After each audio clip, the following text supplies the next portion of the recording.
La revue Rue Saint-Ambroise et l'association Rue du Conservatoire vous proposent la nouvelle de la quinzaine.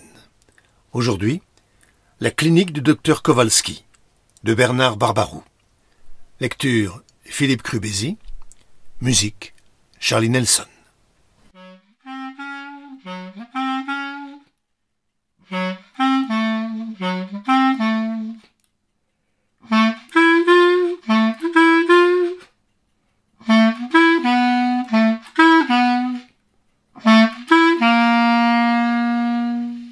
Déraillé, c'est le mot du docteur Kowalski. Quand il me reçoit dans son bureau, il est en bras de chemise, avec des lunettes au verre jaune sur le nez. Il me fait son petit laïus. Il paraît qu'il dit toujours la même chose aux nouveaux arrivants. L'alcool, la société, les valeurs de la famille, la Bible, le drapeau, la grande Amérique. À l'entendre, tu finis par croire que Dieu habite sur la 5e avenue. Pourtant, rien de ce qu'il raconte ne ressemble à l'impression étrange que donne son apparence. Je décroche. Derrière le docteur, par la baie vitrée, j'aperçois le parc de la clinique. Des arbres, des buissons, des haies, tout ce vert me donne la nausée. Même les bancs sont peints de cette couleur. Je pense à Holly. Comment va-t-elle se débrouiller sans moi? J'ai connu Holly à l'université et elle est devenue ma petite amie. Moi, je me suis arrêté l'année d'après. J'avais mieux à faire qu'à ingurgiter des tonnes de savoir qui ne m'intéressaient pas. J'avais déjà commencé l'écriture du livre. Pour qu'Holly puisse continuer à étudier, j'ai fait des petits boulots. J'ai lavé des voitures, j'ai fait le veilleur de nuit dans un hôtel. Pour tenir le coup, je m'envoyais des tonnes de café et j'écrivais tout le temps, partout. Et pour améliorer l'ordinaire, j'ai commencé à y rajouter l'alcool que je piquais au bar de l'hôtel. Ils s'en sont aperçus et ils m'ont viré. J'ai alors fait la plonge dans un resto minable du côté du Queens.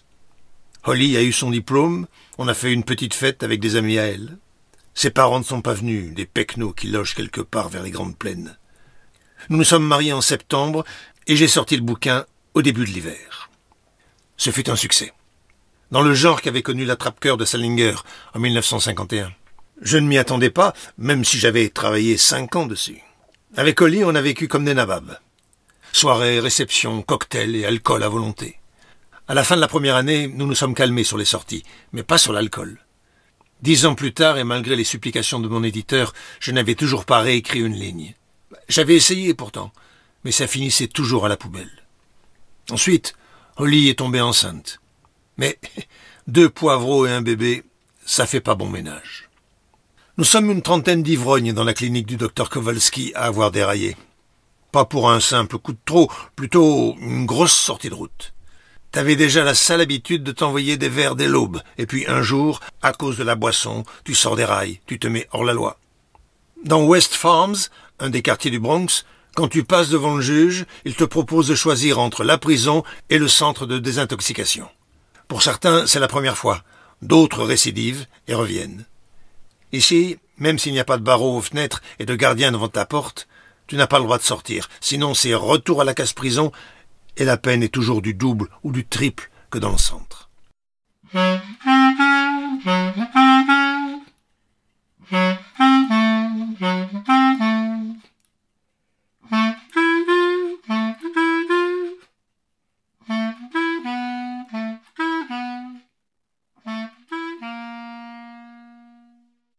On est assis avec Joe à la table du réfectoire pour le petit déjeuner.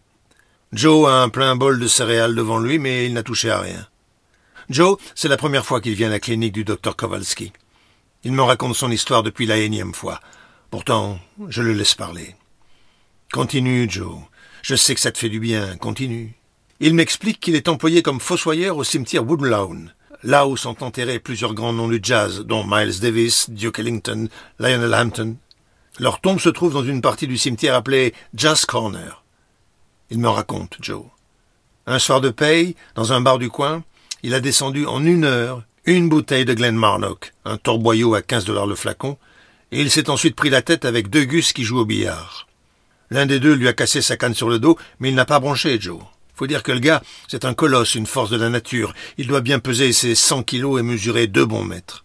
Il les a envoyés au tapis pour le compte. Le gérant a appelé la cavalerie. Les flics lui sont tombés dessus, il en a tabassé 2 quand un 3e est arrivé par derrière et lui a envoyé un coup de taser dans le dos. Il a même dû s'y reprendre à 2 fois pour l'immobiliser. La 2e fois, il lui a mis carrément le pistolet dans les reins et là, Joe s'est effondré. Après, les flics l'ont cogné dans la cellule de dégrisement et le lendemain, ils l'ont présenté au juge tout cabossé. Il a eu le choix entre 2 ans ferme ou 6 mois dans le centre de désintoxication du docteur Kowalski. Il n'a pas hésité, Joe. Il a dit oui, monsieur le juge, j'arrête la picole. Joe se tait. Il se tasse sur sa chaise. Il repousse son bol de céréales. Je lui dis « Continue, Joe, continue, je t'écoute. » Il me regarde. Joe, il a de petits yeux noisettes enfoncés dans leurs orbites. Son regard est doux et débonnaire, comme celui d'un enfant. Il s'éclaircit la gorge, passe la main sur son crâne chauve. « Tu vois, Frank, et là, il me parle de sa fille Clémence et de sa nana. Il espère qu'elle ne va pas se barrer avec la môme.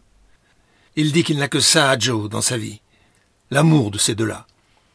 Il espère avoir une permission pour Noël. Il me raconte que l'année dernière, il a acheté un vélo rouge d'enfant à Clémence. Malgré le froid, le lendemain matin, ils sont sortis dans la rue et Joe lui a appris à pédaler. Quelques jours plus tard, il a enlevé les petits trous arrière du vélo. Il est fier de sa fille, Joe. Je lui demande de me montrer une photo d'elle, mais il dit qu'il n'en a pas. Mickey vient s'asseoir avec nous. Quand il pose sa tasse de café sur la table, il en renverse la moitié. Ses mains tremblent. Il dit simplement oh, « Excusez-moi, les gars. Mais nous, on sait ce que c'est la tremblote au réveil. C'est pour ça qu'on s'envoie des verres le matin, pour arrêter ce sacré tremblement. » Mickey sort un mouchoir en papier et essuie la table. Il ne fait qu'étaler le café un peu plus. Joe ne parle plus. Il se lève, dépose son plateau sur un chariot et regagne sa chambre. Mickey me dit que je ne devrais pas trop l'écouter radoter, le Joe. Il raconte beaucoup de conneries. Je hausse les épaules et je quitte moi aussi la table. Dehors, je relève le col de ma veste et j'allume une cigarette. Mes mains tremblent. J'ai envie d'un verre. Je pense à Holly, je ne peux pas dire qu'elle me manque, mais je m'inquiète pour elle. Quand elle m'a appelé la semaine dernière, je lui ai dit d'utiliser le plan d'épargne si elle a besoin d'argent. Elle n'arrêtait pas de me dire « Pourquoi tout ça, Frank ? Pourquoi ?» J'ai senti qu'elle allait me parler du bébé, alors j'ai raccroché.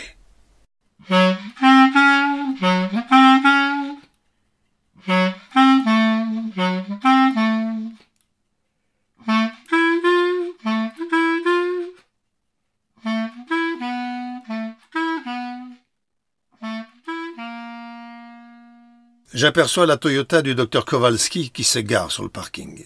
En arrivant à ma hauteur sur le perron, le docteur me salue. « Je pensais justement à vous, Frank. Vous devriez vous occuper de la bibliothèque. S'il le faut, je pourrais passer commande d'ouvrages que vous pourriez conseiller à vos camarades. La lecture est une amitié, disait un auteur français. Et les gars ici, ils ont besoin d'amis pour les aider à remonter sur les rails. » Je sais de qui il parle. Le gars, il a tellement écrit de trucs qu'on pourrait remplir une pile d'annuaires téléphoniques avec. Les morveux qui passent des heures dans leur lit à attendre maman, c'est pas ma tasse de thé. Ma mère, à part une taloche, je ne pouvais pas attendre grand-chose d'elle. Le soir, ils étaient torchés, mes vieux, et s'envoyaient la vaisselle à la figure. Je me cachais sous les couvertures pour ne pas entendre leurs disputes. Je réponds « Pourquoi pas ?» et je lui parle de Joe. Je lui demande si Joe pourra rentrer chez lui, voir sa femme et sa gosse, pour Noël. « Qu'est-ce que vous racontez, Frank? Je ne parle jamais des dossiers des gars qui séjournent ici, mais Joe vit toujours chez sa mère. Il n'a jamais été marié et n'a pas d'enfant, que je sache. » Un matin, Joe n'est pas venu à la cantine pour le petit déjeuner. Dans sa chambre, les placards étaient vides.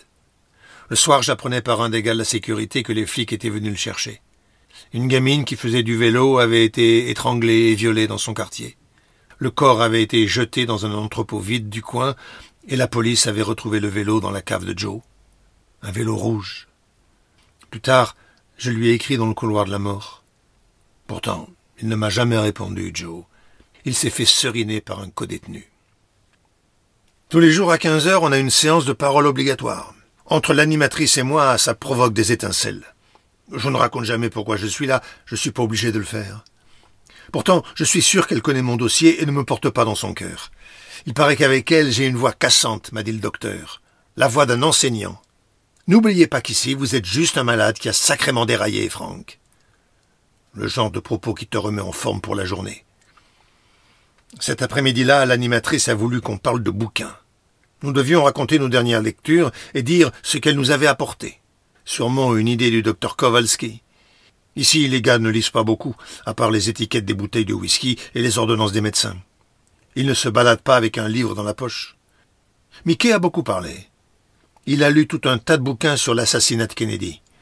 Le livre de Norman Miller qui raconte la vie d'Oswald. La fascination du bonhomme pour le communisme, son séjour en URSS, ses déboires avec le KGB, son mariage avec Marina Prochaskova en 1962, et son retour en Amérique, la tête basse. Mickey nous raconte aussi Castro, le débarquement de la baie des Cochons, la CIA, la première balle qui touche Kennedy à la tête alors que la voiture présidentielle roule au pas sur Dealey Plaza, le tailleur rose de Jackie taché de sang. Il nous explique que le meilleur bouquin sur Kennedy, c'est celui de James Douglas, JFK et l'indicible. Mickey dit que ce meurtre est un complot des Texans avec Laval Johnson, le vice-président. Il parle de plus en plus vite. Tout semble se mélanger dans sa tête. Alors l'animatrice intervient pour mettre le holà à son débit de parole. « Et vous, Frank, vous en pensez quoi ?» Les autres gars me regardent. En tant qu'intellectuel, j'inspire le respect au groupe. Président, c'est un métier à risque. Kennedy, c'est le 4e président assassiné depuis Lincoln. À part ça, je n'ai pas d'avis, miss. Elle ne paraît pas ravie de ma réponse. Elle insiste et me demande quel est le dernier livre que j'ai lu. Mickey voudrait bien reprendre la parole. Il dit qu'il n'avait pas fini. Il se tord sur sa chaise, lève le bras, mais l'animatrice l'ignore. Son regard est rivé au mien. Les autres gars sentent la tension qui s'est établie entre nous. Sûr qu'elle doit me haïr à cause du bébé. « On Drinking » de Charles Bukowski, madame.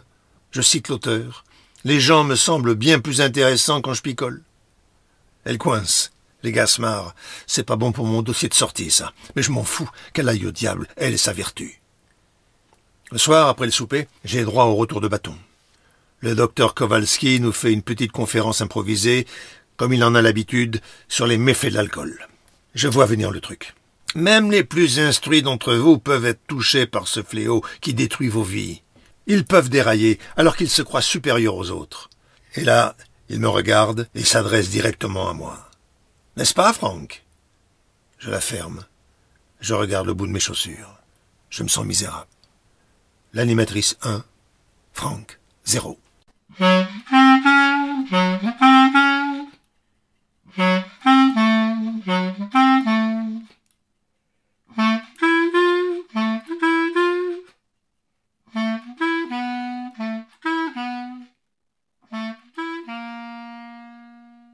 Le lendemain, à la cantine, Mickey pose son plateau sur la table à côté du mien.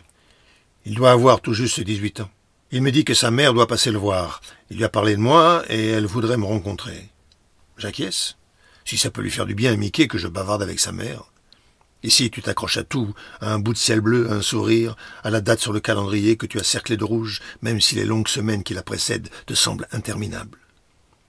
Mickey, c'est un peu le chouchou des infirmières et des bonnes femmes de la cuisine. Elle le materne.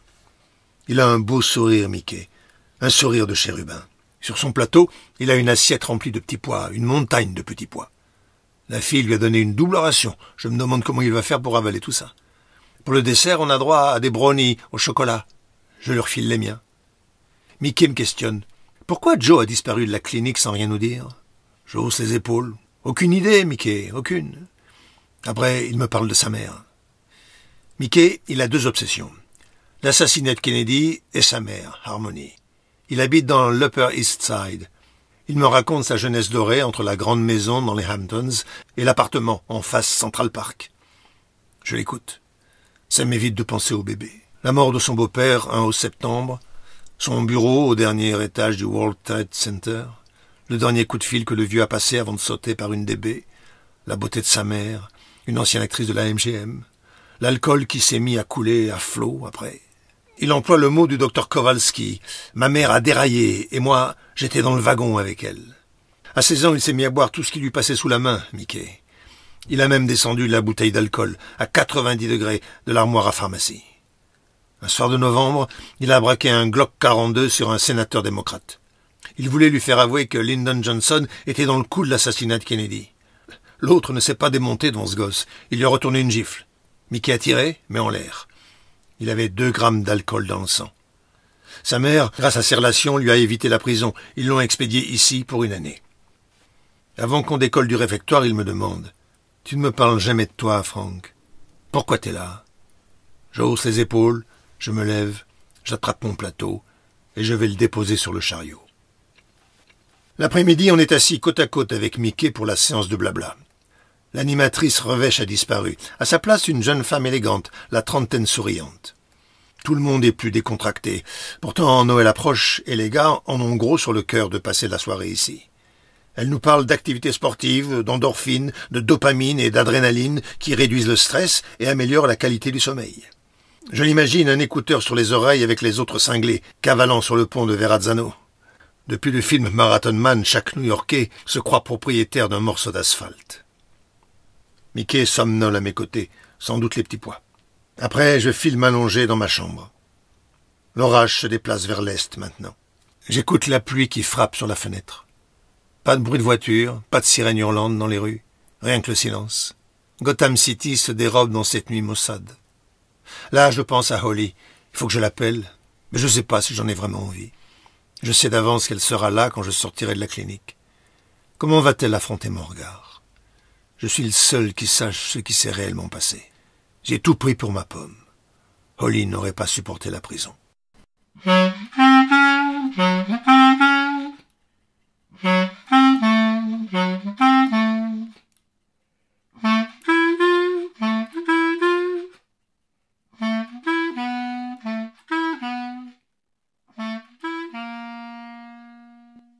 Mickey frappe à la porte.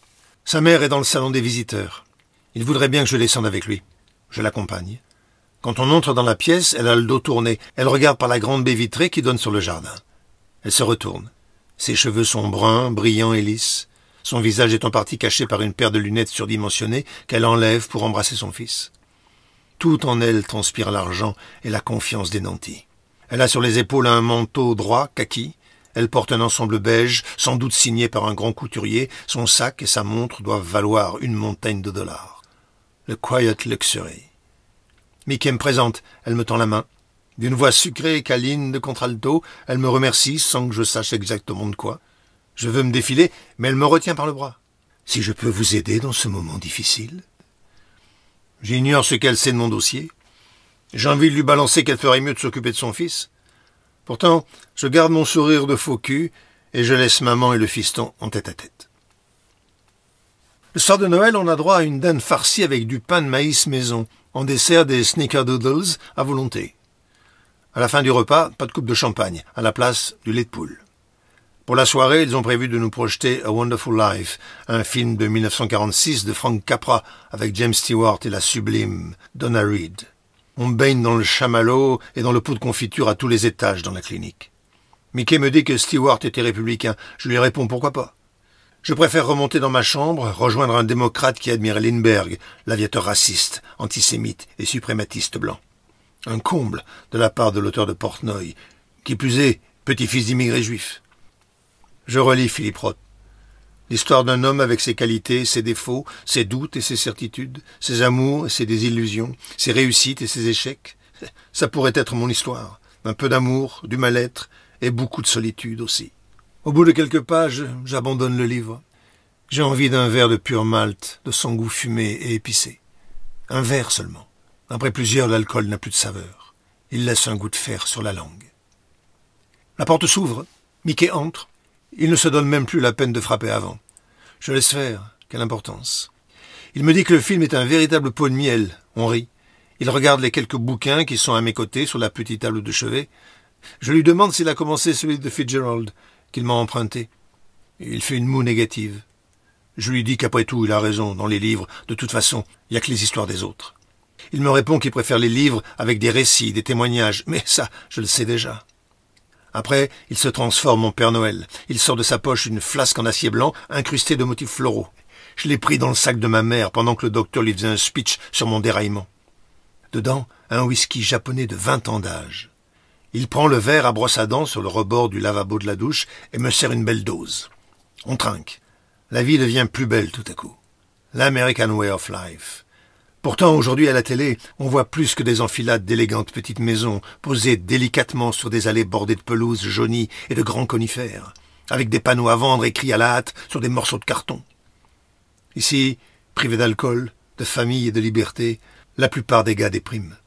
La fluoxétine distribuée largement leur permet de croire qu'il y aura des lendemains qui chantent. Je présage pourtant que la plupart reprendront la bouteille le jour de leur sortie, aidés en cela par les spots publicitaires et les panneaux d'affichage qui fleurissent au mur des grandes villes. Après le cow-boy Marlboro, maintenant c'est la RH débonnaire qui s'envoie son verre de scotch le soir en rentrant chez elle. Rien de personnel, man, c'est juste du business. Et le business, en Amérique, c'est sacré. Au fil des jours, j'apprécie le rythme de ces journées. Un peu comme une retraite dans un monastère. T'as rien à décider de ta journée. Tu te laisses porter par le vide du quotidien. Tu t'inquiètes du menu des repas et du titre du film du soir.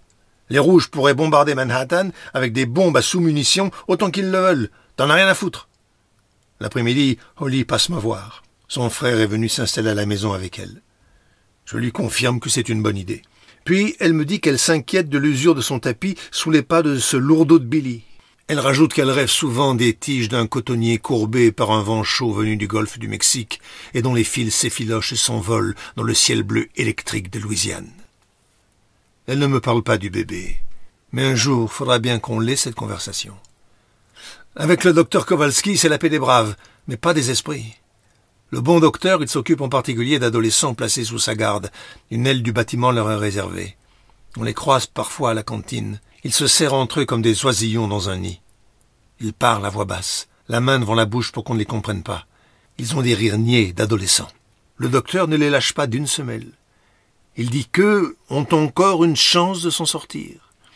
Il ne se fait plus d'illusions sur les seniors dans mon genre.